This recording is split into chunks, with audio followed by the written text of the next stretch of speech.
Vince has his things in everything. Collective? No, it's very collective. I mean, Vince is the guy because there needs to be a head guy. There needs to be the guy in charge, and he is the guy in charge. He's very hands-on. You know, when they're writing Raw and when they're going through Raw, he has his hands on everything. He meets with the writers. He knows every step of the game. But there's a lot of employees at WWE, and it doesn't happen without all of them. You know, Vince's daughter, who I worked very closely with, Stephanie McMahon, is amazing. You know, and Paul Levesque, his son-in-law, is married to Stephanie. He's the head of talent and works with all the talent. So Vince has his people in place that do a lot of work for him, and it wouldn't run without them.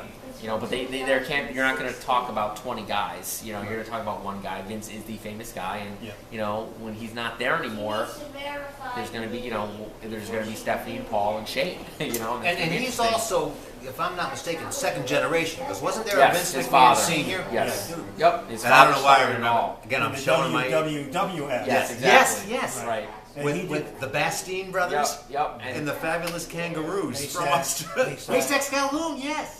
And then Vince took it to another level. You know, Vince took it to that other level. Him and, I mean, pretty much when 83, 82, 83 really started, when Hulk Hogan and all that, when he beat the Iron Sheik and won the title, and the Hulkamania was here and all that stuff.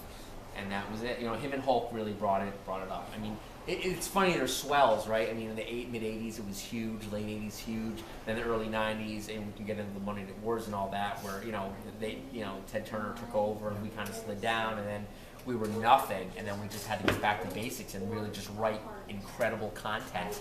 And that was a crazy time. That was probably the craziest time to be there when I started, from '97 to 2000, where we went from, it was WCW was here and WWF was here, and then we kind of did a switch, and they were trying to tell us, Eric Bischoff would try to break what's going on in WWF. This is what's going to happen tonight.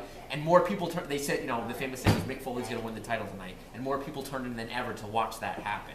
And we invaded WCW with the DX and all that. Amazing. I mean, I think that's when WWF was at the best because it had competition, right? Now it doesn't have the competition. Right. Competition makes you better. Yes. Right? You have to be better, you have to write better. Right? You have to run a little further. If you don't start a show hot, like now we can have 30 minutes of dialogue before we get hot because there's no one else on. We're the only game in town. Before, you had to enthrall them right away or they're going to switch to WCW. And I think that's when we were at the best. And my opinion. And no slight to the WWF or WWE now, but you're right. I mean, there is no competition. No one breathing down your neck to make you innovative and better or do anything. And really, there's nobody on the horizon. I mean, the other guy is not even a close second.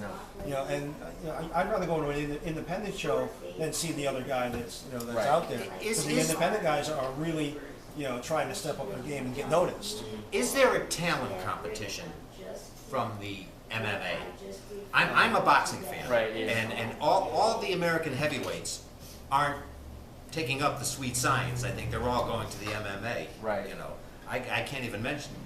I don't even know who the heavyweight championships are. I think it's Vladimir Klitschko. Yeah, I'm not big into the MMA actually, but yeah, I mean there were a couple. I mean Brock Lesnar was very successful there. It was amazing, and a lot of people didn't think he would be. It's WWF. How's he going to go to MMA? It's a totally different thing. And I mean, it's amazing how successful. I mean, CM Punk. It's just amazing. I think people, these superstars in WWE, they want to do it for real and see what they can do in the MMA. Bobby Lashley's another. Yeah, Lashley, exactly, and they've done quite well. So it's because they're very athletic. They're doing everything. They're just doing it a little harder.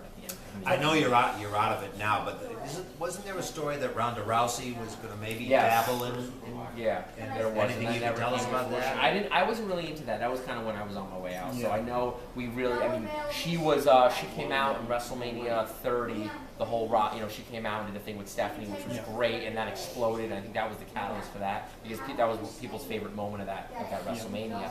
That Ronda Rousey was there, and I think that's what kind of started. I don't know whatever happened to that. Why it didn't really come to fruition. We're talking with